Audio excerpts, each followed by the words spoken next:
السلام علیکم ورحمۃ اللہ وبرکاتہ۔ حضرات، آج میں آپ لوگوں کے سامنے سورہ النوح کی تلاوت کرنے جا رہا ہوں۔ سماعت فرمائیں۔ اعوذ باللہ من الشیطان الرجیم، بسم اللہ الرحمن الرحیم۔ انا ارسلنا نوحا الى قومه ان انذر قومك من قبل ان يأتيهم عذاب أليم قال يا قوم إني لكم نذير مبين أن اعبدوا الله واتقوه وأطيعون يغفر لكم من ذنوبكم ويؤخركم إلى أجل مسمى إن أجل الله إذا جاء لا يؤخر لو كنتم تعلمون۔ شروع اللہ کے نام سے جو بڑا مہربان نہایت رحم والا ہے۔ ہم نے نوح کو اس کی قوم کی طرف رسول بنا کر بھیجا کہ اپنی قوم کے لوگوں کو خبردار کرو اس سے پہلے کہ ان پر ایک دردناک عذاب آ جائے۔ اس نے کہا کہ اے میری قوم کے لوگوں، میں تمہارے لیے ایک کھلا ہوا ڈرانے والا ہوں کہ تم اللہ تعالیٰ کی عبادت کرو اور اس سے ڈرو اور میری اطاعت کرو۔ اللہ تمہارے گناہوں سے درگزر کرے گا اور تم کو ایک معین وقت تک باقی رکھے گا۔ بے شک جب اللہ کا مقرر کیا ہوا وقت آ جاتا ہے تو پھر وہ ٹالا نہیں جا سکتا، کاش کہ تم اس کو جانتے۔ حضرت نوح علیہ السلام غالباً حضرت آدم علیہ السلام کے بعد سب سے پہلے پیغمبر ہیں۔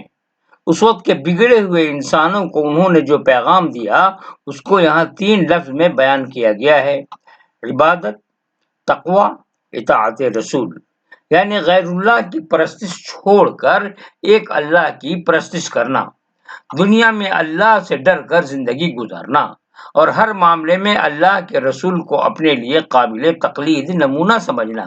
یہی ہر زمانے میں تمام پیغمبروں کی اصل دعوت رہی ہے اور یہی خود قرآن کی اصل دعوت ہے۔ قال رب انی دعوت قومی لیلا ونہارا فلم يزدهم دعائي إلا فرارا وإني كلما دعوتهم لتغفر لهم جعلوا أصابعهم في آذانهم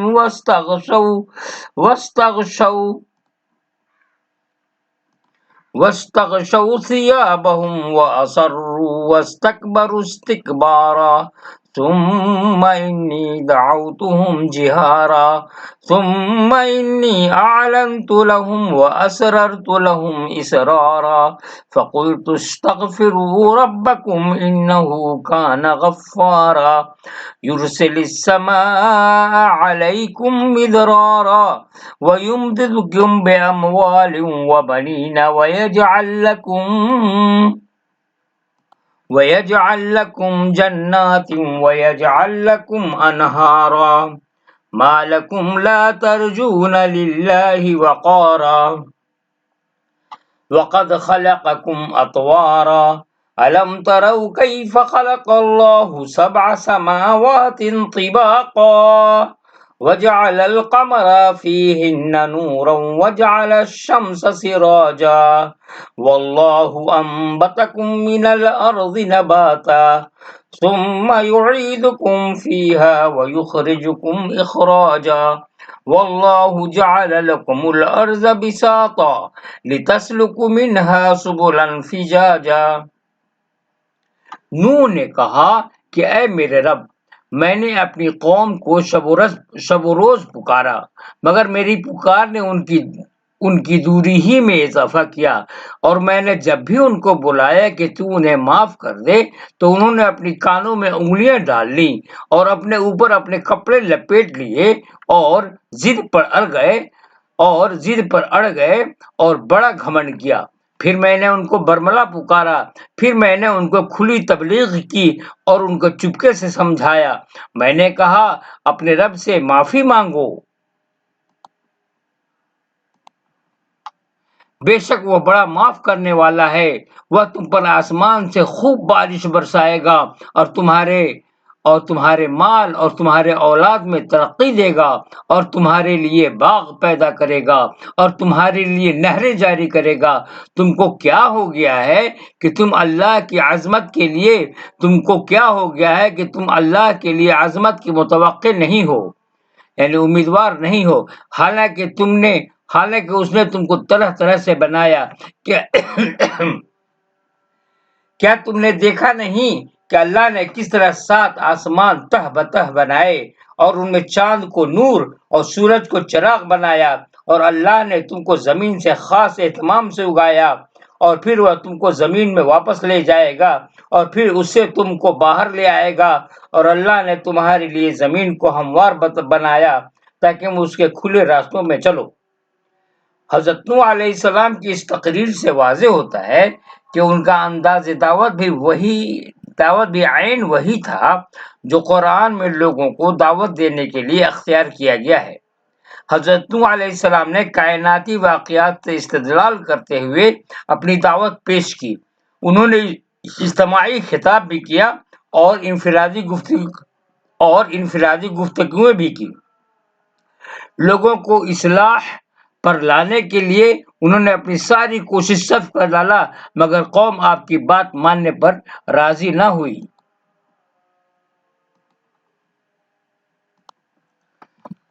ما لکم لا ترجون للہ وقارا کی تفسیر حضرت عبداللہ بن عباس نے ان الفاظ میں بیان کی ہے: لا تعظمون اللہ حق عظمتہ، یعنی تم اللہ کی عظمت اس طرح نہیں مانتے جس طرح اس کی عظمت ماننا چاہیے۔ اس سے معلوم ہوا کہ حضرت نوح علیہ السلام کی قوم اللہ کا اقرار کرتی تھی، مگر اس پر اللہ کی عظمت کا احساس اس طرح چھایا ہوا نہ تھا جس طرح کسی انسان پر چھایا ہوا ہونا چاہیے۔ حقیقت یہ ہے کہ یہی خدا پرستی کا اصل معیار ہے۔ جو شخص خدا کی عظمت میں جی رہا ہو وہ خدا پرست ہے، اور جس کا دل خدا کی عظمت کے احساس میں ڈوبا ہوا نہ ہو وہ خدا پرست نہیں ہے۔ قال نوح رب إنهم عصوني واتبعوا من لم يزده ماله وولده إلا خسارا ومكروا مكرا كبارا وقالوا لا تذرن آلهتكم ولا تذرن ودا ولا سواعا ولا يغوث ويعوق ونسرا وقد أضلوا كثيرا ولا تزد الظالمين إلا ضلالا مما خطيئاتهم غرقوا فأدخلوا نارا فلم يجدوا لهم من دون الله أنصارا۔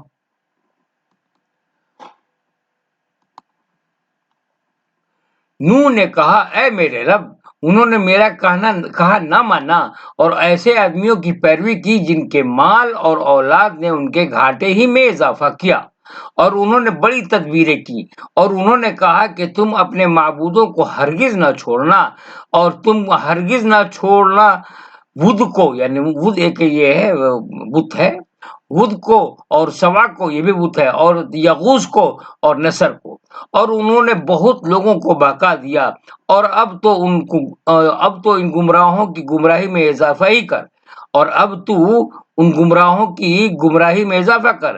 اپنے گناہوں کے سبب سے وہ غرق کیے گئے اور پھر وہ آگ میں داخل کیے گئے، پس انہوں نے اپنے لیے اللہ سے بچانے والا کوئی مددگار نہ پایا۔ حضرت نوح علیہ السلام کی دعوت کا لوگوں نے کیوں انکار کیا؟ اس کی وجہ یہ تھی کہ لوگوں کو حضرت نوح علیہ السلام کے مقابلے میں ان لوگوں کی باتیں زیادہ قابل لحاظ نظر آئیں جو دنیاوی لحاظ سے بڑائی کا درجہ حاصل کیے ہوئے تھے۔ وقت کے بڑوں نے اپنی بڑائی کے گھمنڈ میں دعوت حق کا انکار کیا، اور جو چھوٹے تھے انہوں نے اس لیے انکار کیا کہ ان کے بڑے اس کے منکر بنے ہوئے تھے۔ حضرت نوح علیہ السلام کے مخالفین نے حضرت نوح علیہ السلام کے خلاف بڑی بڑی تدبیریں کی۔ ان میں سے ایک اس لیے کہ انکار کیا حضرت نوح علیہ السلام کے مخالفین نے حضرت نوح علیہ السلام کے خلاف بڑی بڑی تدبیریں کی. ان میں سے ایک خاص تدبیر یہ تھی کہ انہوں نے کہا کہ فوج ہمارے اکابر فوج انہوں نے کہا کہ نوح علیہ السلام یا نوح ہمارے اکابر یعنی بڑے لوگ جیسے ود، سوا اور یغوث اور یعوق اور نصر، یہ تمام کے تمام بت کے نام ہیں وہاں کے. پہلے بت ان کے دور میں انہی بتوں کی پوجا کی جاتی تھی. کیا نام ہے؟ ود، سوا، یغوث، یعوق اور نصر کے خلاف ہے. یہ پانچوں قدیم زمانے کے صالح افراد تھے، اچھے لوگ تھے پہلے. بعد کو وہ دھیرے دھیرے لوگوں کی نظروں میں مقدس ہوتے گئے، مقدس بن گئے، حتیٰ کہ لوگوں نے انہیں پوجنا شروع کر دیا، یعنی عبادت کرنا شروع کر دیا. ان کے نام پر لوگوں کو حضرت نوح علیہ السلام کے خلاف بھڑکانا آسان تھا. چنانچہ انہوں نے یہ کہہ کر آپ کو لوگوں کی نظر میں مشتبہ کر دیا کہ آپ بزرگوں کو راستے کو چھوڑ کر نئے راستے پر چل رہے ہیں. وقال نوح رب لا تذر على الأرض من الكافرين ديارا إنك إن تذرهم يضلوا عبادك ولا يلدوا إلا فاجرا كفارا رب اغفر لي ولوالدي ولمن دخل بيتي مؤمنا وللمؤمنين والمؤمنات ولا تزد الظالمين إلا تبارا. اور نوح نے کہا کہ اے میرے رب، تو ان کافروں میں سے کوئی زمین پر بسنے والا نہ چھوڑ. اگر تو نے ان کو چھوڑ دیا تو یہ تیرے بندوں کو گمراہ کریں گے، اور ان کی نسل سے جو بھی پیدا ہوگا بدکار اور سخت کافر ہی ہوگا. اے میرے رب، میری مغفرت فرما اور میرے ماں باپ کی مغفرت فرما، اور جو میرے گھر میں مومن ہو کر داخل ہو تو اس کی مغفرت فرما، اور سب مومن مردوں اور مومن عورتوں کو معاف فرما دے، اور ظالموں کے لیے ہلاکت کے سوا کسی چیز میں اضافہ نہ کر. حضرت نوح علیہ السلام کی دعا سے معلوم ہوتا ہے کہ ان کے زمانے میں بگاڑ اپنی آخری حد تک پہنچ چکا تھا. پورے معاشرے میں گمراہ عقائد و خیالات اس طرح چھا گئے تھے کہ جو بچہ اس معاشرہ میں پیدا ہو کر اٹھتا وہ گمراہی کے خیالات لے کر اٹھتا. جب معاشرہ اس درجہ کو پہنچ جائے تو اس کے بعد اس کے لیے اس کے سوا کچھ اور مقدر نہیں ہوتا کہ طوفان نوح کے ذریعے اس کا خاتمہ کر دیا جائے. تو دوستو یہیں پہ تلاوت قرآن ہے، درس قرآن کی طرف سورہ نوح کی تلاوت اختتام پذیر. میں انشاءاللہ تعالی آپ لوگوں کی خدمت میں ہر روز 6 بجے سے پہلے یعنی صبح کی نماز کے بعد پیش کیا کروں گا. اس سے مجھے بھی فائدہ یہ ہو رہا ہے کہ میں بھی تلاوت کر لے رہا ہوں وقت پہ. اچھا، تو دعا میں یاد کیجیے. اللہ حافظ. السلام علیکم ورحمۃ اللہ وبرکاتہ.